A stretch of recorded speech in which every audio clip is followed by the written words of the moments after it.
Am I the a-hole for telling my kid a real reason me and her father split? So, me and my ex-husband split about a year ago. He had been cheating for over half the amounts of years we had been together, and I caught him in bed with a man and a woman. He was bisexual. I divorced him soon after, despite all the pleading, and we went our separate ways. I've tried to briefly explain without outing him to my daughter, 15 female, why we are splitting. My intention was never to turn her away from her dad or make her hate him. We had originally stated that we would try to keep this as brief and shelter our daughter from this harsh time as much as possible. But lately, she has been very hateful and disrespectful towards me, and for the longest time I couldn't understand why. Until she had gotten into a fit and told me that I ruined her life, and if I just kept my legs closed, she would have still had her family back together. This shocked me. At first I was angry, but then I was confused as to where she got this information from. I'd asked her before, and she said that she wasn't going to talk to me when I was the one who ruined her life.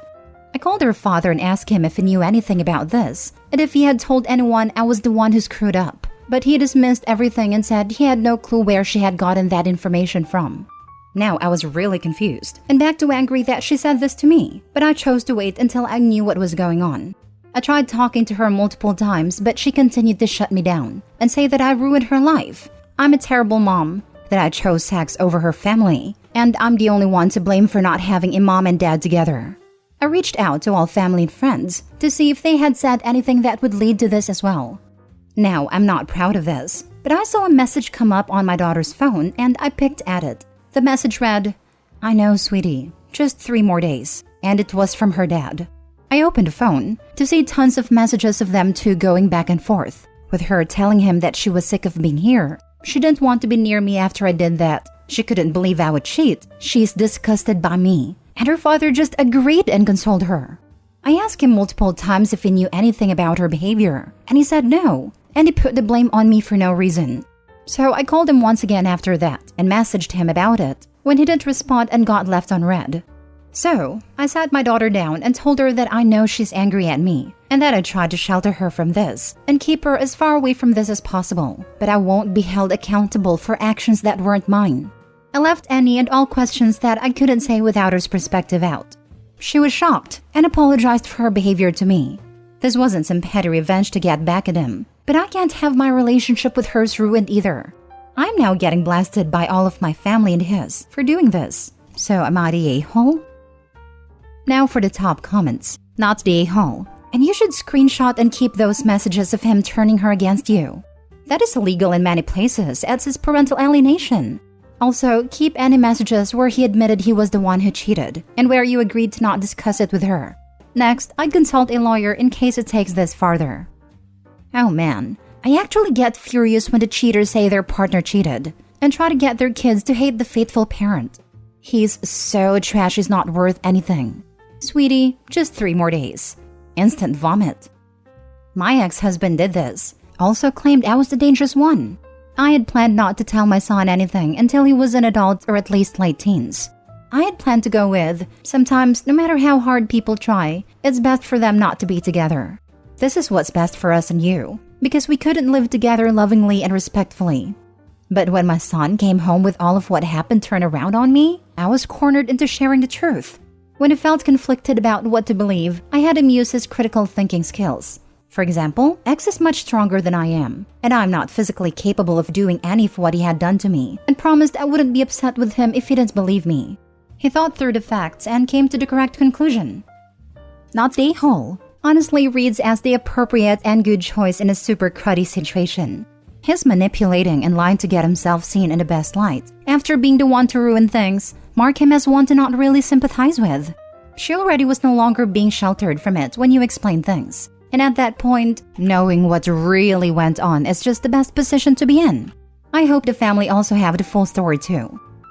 Yeah, me too. But as for the family, I'm not sure what they do or don't know. Some of it is his family too, so I can't say much to them. Are you able to talk to them about it to make sure they know what really happened? Or like draft some kind of written account of what happened on your side as neutrally but true as possible? If he is going behind your back to turn your daughter against you, it wouldn't be surprising if it extended further out. Heck, sometimes just being the first to paint a messy situation is grounds to bend it a good bit in your own favor. and people take advantage of that sometimes. I could, but that's a lot of people, and very defined and argumentative people from my experience. So I'm just trying to take whatever energy I have to argue with them about it, because I know they won't believe me, or they will have an issue with something. Do you have proof he cheated? Because you're going to need it. You're going to drag your daughter into this mess. You need to talk to your lawyer ASAP. Not the a-hole. He's on a smear campaign against you, so you need all the proof you can get. I have the messages, and proof of all the money he spent on hotel with other people that he's admitted to. I'm not sure where this will go as of now. Hopefully I won't need it. Next story. Am I the a-hole for not allowing my boyfriend to come with me on a trip since he was about to ask his parents to pay for all expenses? My 20 female friends from uni and I have been planning to go on a trip next March since the beginning of this year. Since 2 of my friends are bringing their partners along with them, I've asked my boyfriend 19 male if he wanted to come as well, under the condition that he earned the money himself to cover his expenses, including plane tickets and accommodations, which had come to be around 5,000 Canadian dollars. I made this request months ago because I knew he was going to ask his parents for the money to cover the expenses, which they had always given him. Like when his brother asked for $3,000 for a gaming setup and when he asked for $2,000 so he could have a TV in his room. His family isn't super wealthy, but they're well-to-do, and his mom has tried to ask him to try and get a part-time job during school breaks, to which he has always said he'll try, but ended up never getting one. I grew up in a household where we often had to get by, and thus has worked/been working multiple part-time jobs since I was 16, and have been trying to urge him to get a job with his mother. A couple of days ago, he told me he wants to go on a trip with me, which shocked me, as I questioned how he was going to raise $5,000, since we still have classes and semester break doesn't start till late Feb. And he told me he asked his parents, and they agreed to help pay for his expenses. I told him no, I would not be allowing him to go on the trip with me, and refused to share our itinerary document with him, since I made it clear I didn't want his parents to pay for his expenses, and established that he would have to earn his keep. But he told me that this was something I should have zero say over, since I was never in charge of how his parents' money. We had a fight over this and he called me a controlling, manipulative freak. Before ranting to my friends' partners who were going on this trip with us, we're all part of the same friend group.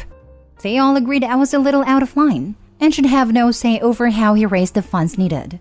I don't want to rant to my other friends about this, since I don't want them to think badly of me or my boyfriend. But it really made me confused as I have no clue if I'm the one at fault here. Am I the a-hole? Everyone sucks here. Your boyfriend has obvious entitlement issues. You're the a-hole because you're leveraging a vacation to make a point and police your boyfriend's behavior. If his lack of job bothers you, break up. But don't be in a relationship and then humiliate and exclude somebody into becoming the person you actually want to date. Is Opie's mother not a healthy relationship dynamic at all? He acts like he needs a mother. I think Opie was smart. She now knows how lazy and entitled he is, and what a poor life partner he would make.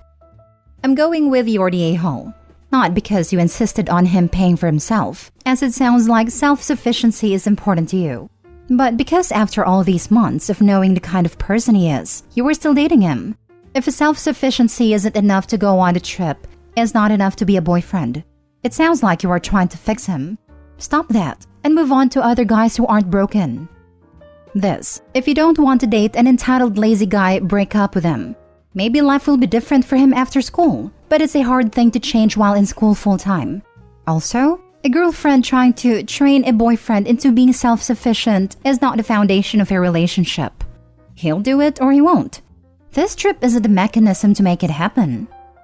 Entitled and lazy? He's 19, goes to college and his parents are well off. Stop judging men based on the value they bring like they're some cash cows. He's a kid for Pete's sake. Next story. Am I the a-hole for not wanting my husband to go to his ex's funeral? I'll admit I'm biased right off the bat. I couldn't stand her. I call her his ex to myself and others. He called her his friend. We're all in our early 40s and she died recently of aneurysm. I've been with him 10 years now, but he'd known her for 20 plus. The way he tells it is that they were friends in college, decided to date, got married, then realized they weren't a great couple and decided to just be friends. All that happened years before I met him. He was clear early on that she was important. A couple months into dating, It came up that his friend was actually his ex-wife. He explained the above to me, saying she was one of his closest friends and that it was purely platonic. I expressed some discomfort at him being so close to an ex, and he told me, "That's fine. If you have a serious issue with it, let me know now and save us some time, because I'll choose her. I like you and all, but I've known her for over 12 years, and she's one of the most important people in my life. You'll have to be okay with that if you want us to be a thing." When we were engaged, I asked again. He gave me this perplexed look and asked, "Why would us getting married affect my friendships?" I sucked it up and went along. I resented every moment of knowing her, especially when we had to be social. She understood some part of him I couldn't. Her husband was friends with mine as well, so it's not like I could use him as an angle. They'd have lunch with the ex, they'd go to their geeky movies, and whatever. The few times I brought it up, he said, "We had this conversation before. You had your chance to back out." She died after they had lunch the other day on the way to her car. He spent a bunch of time crying, but honestly, I was relieved.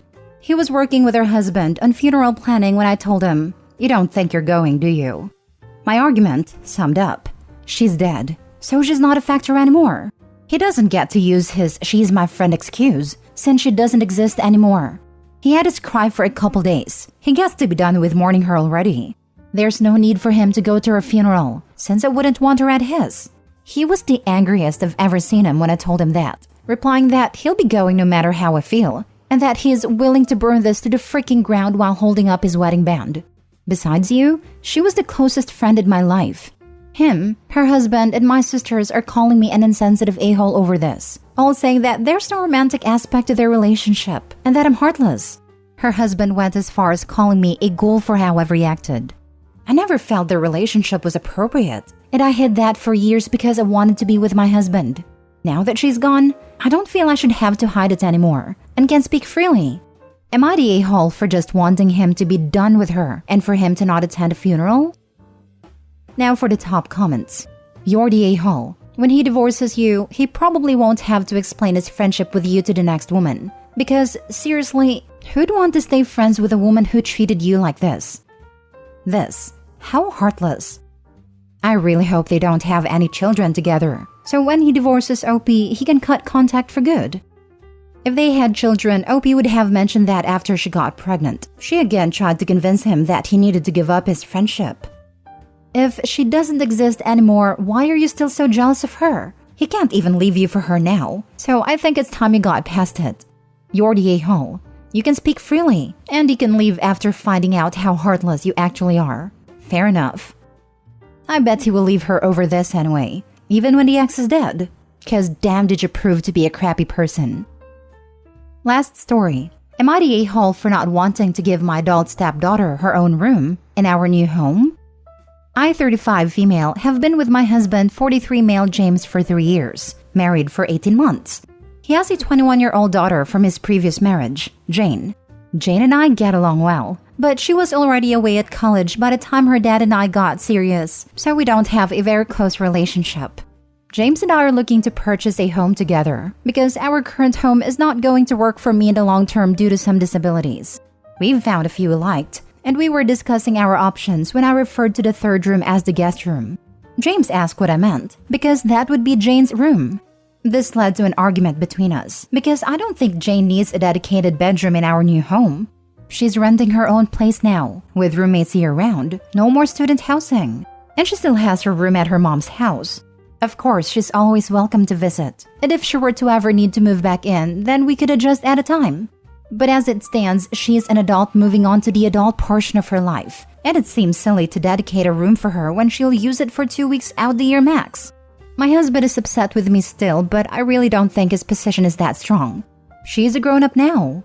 Am I the a-hole? Not the a-hole. As you say, she's a grown woman with her own grown-up home. Why on earth would she need her own room in your new house? Tell your husband to cut the umbilical cord. I wonder if this is less about the umbilical cord and more about feeling some competition with the ex who still has a room for her adult daughter. This is it. Mom is home because mom has a room for her. Not the a-hole. I'm astonished at people calling you an a-hole and suggesting your daughter should get to decorate a room in your house which she doesn't live at. If my father tried to allocate me a room like this, I'd find it deeply weird. Have you got any indication about her feelings on this madness? We haven't spoken to her about it, but she usually prefers staying at her mom's anyway, so I would guess that she won't be all that interested. Maybe this is your husband wanting to keep a door open, so to speak, but it feels like a futile and somewhat wasteful gesture. In any case, this sounds like an issue he needs to work through, which is creating a problem for you. Only advice that could be given is to stand firm but speak through it with him. No a-holes here, but I strongly suggest you call the third bedroom Jane's room, at least for now. Moving into a new home is stressful enough. Your husband doesn't want to feel like he's losing his old house and his daughter, which is exactly what he's going to worry about if you start using the Jane can just stay at her mom's house logic. If Jane had her own room in the old house, then for now let her have her own room in the new house.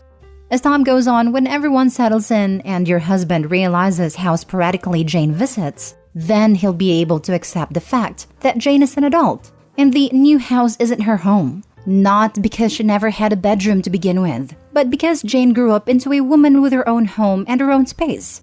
If you let the process happen naturally, it'll still happen, but you won't look like the mean stepmother pushing out his daughter.